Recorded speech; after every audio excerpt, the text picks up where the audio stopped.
He went through my briefcase. I take things out of my pockets.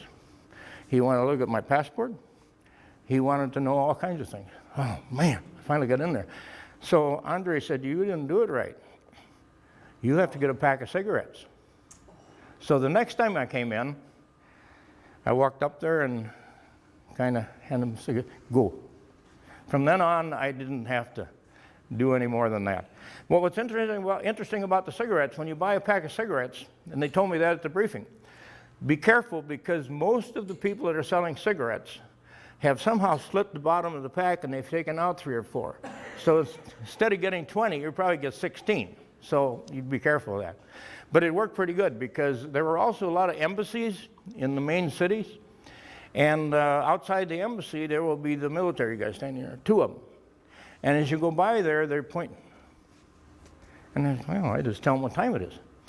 I told Andre, and he said, no, they didn't want to know time. They wanted you to give them some cigarettes. So from that time on, the first thing I buy when I get in one of those cities is about 4 packs of cigarettes. And I get through a lot of places that wouldn't have to. Another time I came into the city of Ukraine on an assignment, and Igor was his name. I don't know if it was Igor or Igor, but anyway, he went with both of them. He picked me up at the airport. And we got in the back of a car, and most of the cars are old Ladas, L-A-D-A, Russian cars. They're all alike. Some have different colors. And they're all passive. They're light blue, light green. And the newer ones might be a brighter blue, but they still look alike. And they're an old Italian car that Russia had hired them to make cars for them. So I got in the back, and the seat was empty in front. And because so many people are walking and need rides, the ones that have the cars will stop and let them in, and then when they get out, they give them a little coin for that. So we started to go, and I said something to Igor, and he banged me on the way. He said, shh. We didn't talk until we let that man out. I said, what's the problem? He said, we don't know if he's a spy or KGB. We have to be careful. So when you ride in a car in the third world countries, you never talk. We spent 2 days going through the briefing in Kiev, and then we were going to go to the city of Sumy, which is up near, it's about a 6-7 hour drive, I think. So we took the Siberian Railway, and someone here has been there. Where are you at? You've ridden that, except you went on more of a pleasure kind of a thing. So at noon he walked down to the train station. 4 o'clock he came back with the tickets. Then that night late, we got a ride down there. And when you get on those cars, there's it's narrow, and then along the one side, there's the windows, and there are about 8 rooms. Am I right on that? About 8, something like that? And in that room, there are 2 sets of bunk beds. And there's a little table by a little window that you can't see through. So we got ready to go, and the train's taking off, and Igor said, I'm going to the bathroom. So he went out, and I looked out where he's going, and down on the end there's a bathroom. Looked, he couldn't get the door open, it was locked. So he came back, so he had to go the other way. And on the other end, there's also a little bathroom, but there's my pronunciation, Pravdanista, yeah. The lady. There's a lady on each car. She's known as the Pravdanista. And she has a place where she sits next to the bathroom. So he went to go, and it was locked. So he smiled at her and gave her a little money, and she opened it, went in there. So I thought, oh, man. So as soon as he was coming out, I ran down, I'm going to go in there. No, she clicked it. So I had to pay to go there. We stopped in Sumy, 5 in the morning. Got out, and there's a huge depot, but there was nobody in there. It was like a warehouse. And outside, there were about 8 sets of rail tracks, and there was weeds growing up in all of them, except the one we came in on. And a little later, a friend of his came and picked us up. He explained to me that this had been a military depot during World War II. And there were 2 or 3 huge factories, munitions factories, and his father worked at one of them. And one was a tractor factory now. And they were making tractors with booms on that they were shipping down to Iraq for the pipeline thing. So we drove to the Sumy Hotel. Now you have to understand, in these countries, there are no tourists. No one goes there to visit unless they're on business some kind. Got in the Sumy Hotel, and it was not real good. So I had to check in, and I find that when you check into the hotel, the first place you stay, you have to leave your passport overnight. Because government agents have to come and check that with the customs thing. And there was a nice area there that had Matryoshka dolls and all kinds of nice things. I'll get a souvenir or two. And I saw a couple of purses there. My wife's into purses a lot, so I asked the lady, how much is the purse? Not for sale. So I asked Igor, he said, no, that's just for show. They don't sell anything here. So they're still doing the old communist thing, showing off how great they are. The next morning, we decided to get some breakfast. He came to meet me, and he told me, don't you leave this room till I come back tomorrow. Who's going to tell me I can't leave a room? So I decided that evening I'd just go outside and look around a little bit. I walked out my door, and there were 12 policemen sitting there. And I got back in my room. But it was a location where a lot of police training was going on, and that was happening. We walked down a hill.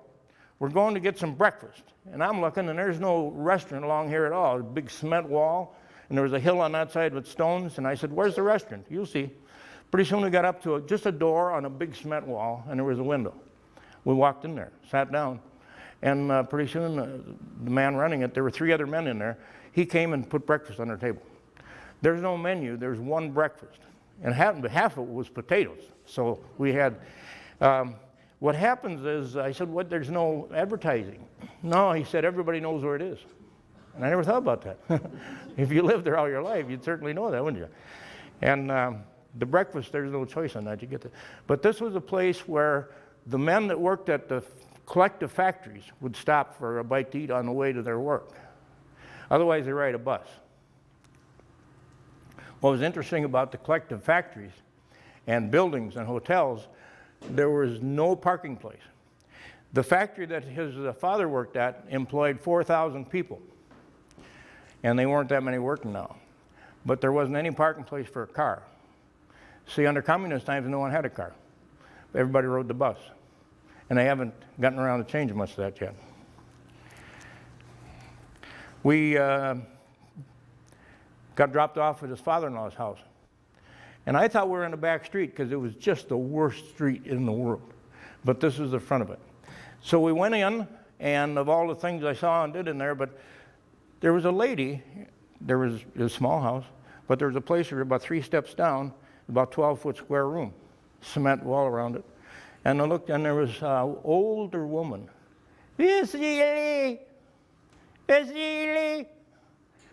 So I said, what's that about? He said, oh, that's Grandma. About 40 years ago, the government agents came one night and took Vasily, her husband, away, and she's never heard from him since. And whenever my father-in-law, once a week, goes down to get the mail, he comes back with the mail, and she wonders, any word from Vasily? And he said, she's having a little mental problem now in her old age. But I heard a lot of stories that would make an old man cry. So you see, there's a lot of things like that. I have a granddaughter who's studying communication at UW-Eau Claire. And said, Grandpa, you should start your speech with once upon a time. You know, when I was real little, you told me stories and you said once upon a time, and that was kind of fun. So I thought I'd try that. Once upon a time. Once upon a time, there was a country called Russia. Well, I know what you're thinking. There still is. But see, that was a country before the Soviet Union broke up, and in 1991, December 24th, we have 14 countries, I call them baby countries, that are trying to start privatization.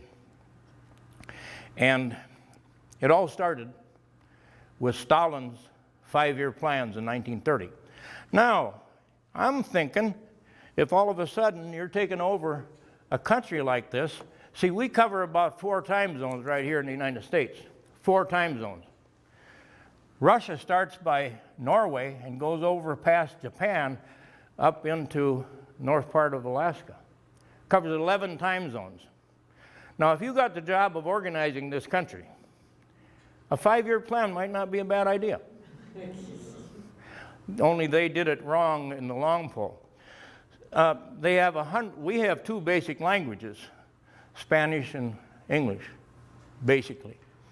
They have 100 languages to deal with, and within that, there are hundreds of dialects. So how would you do it? Well, that's how they started that.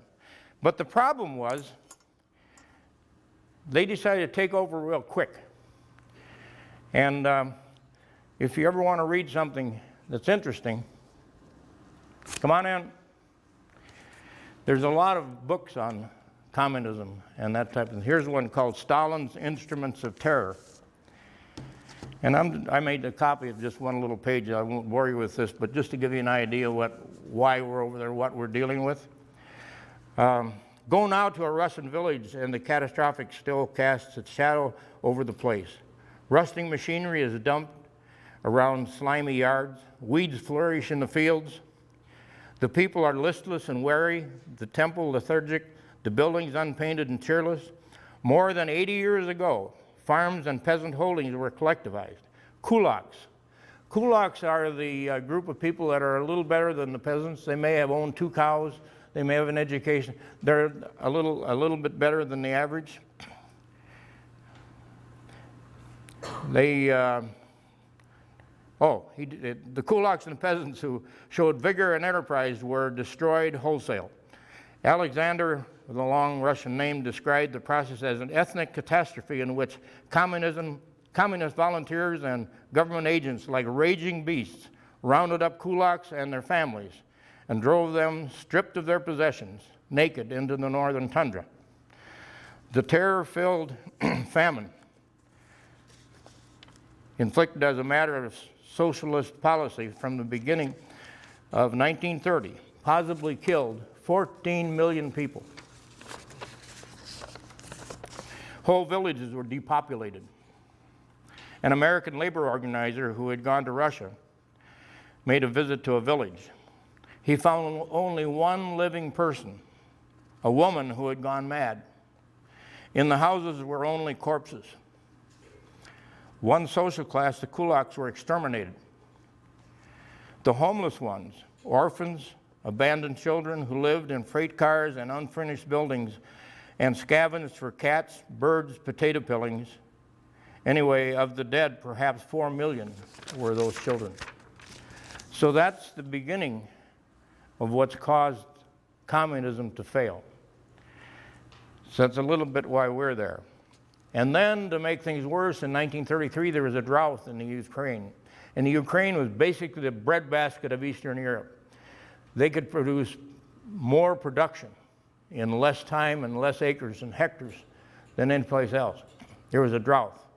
But see, all the food and all the property and everything became government property.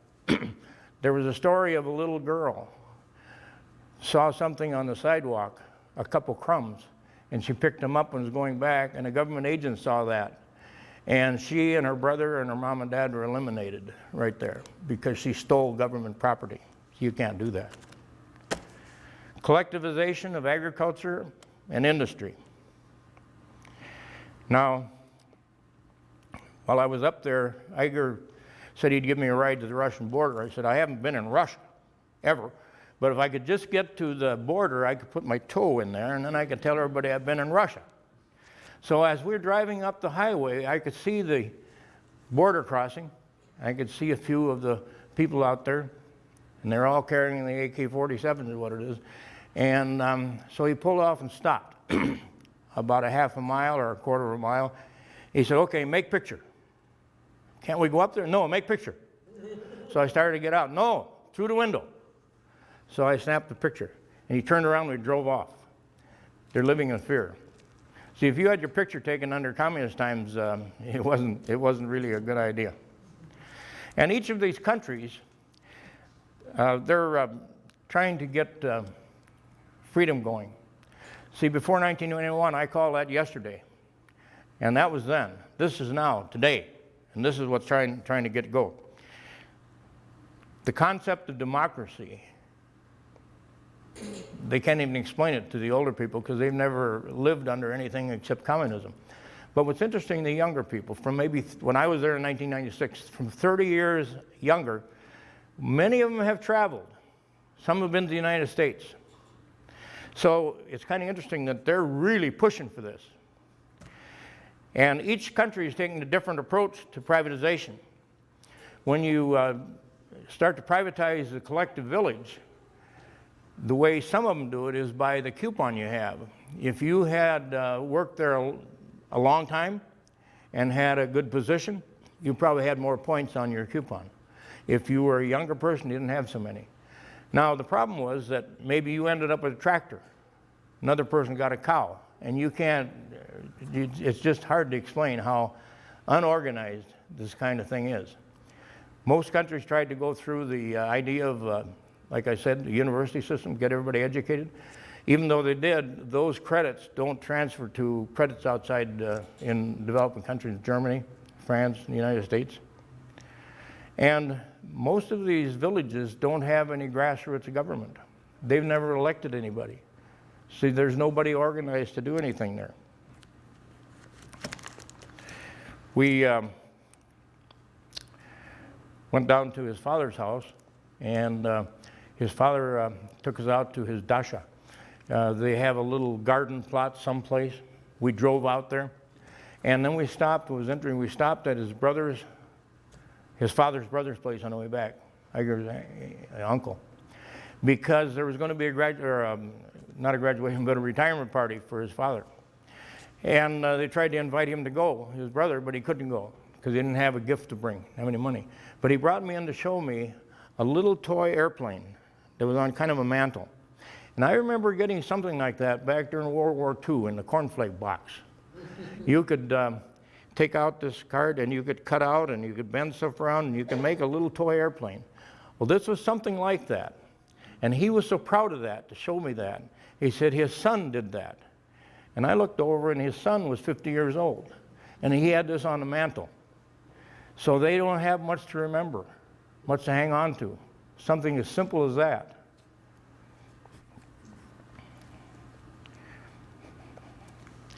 I was there during the Army Day, and I was also there during National Women's Day. National Women's Day is like our 4th of July. They just celebrate like crazy. They shut everything down. And National Women's Day is well respected.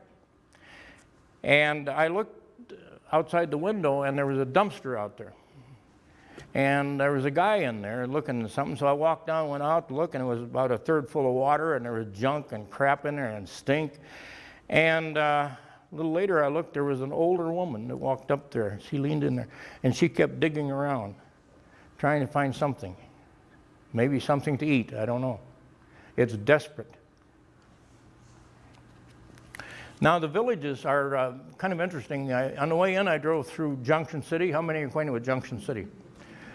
That reminded me of one of the villages, or maybe all of them. Most of the villages might be bigger, maybe 40 to 100 homes. And the villages are usually along a set of railroad tracks, so they could ship out the product that they're doing. Most of them are agriculture. Some have some factories, some have some vineyards. And the land is bare. See, when they eliminated everything, they took all the buildings away, the farms and everything. So you just had acres and hectares of land.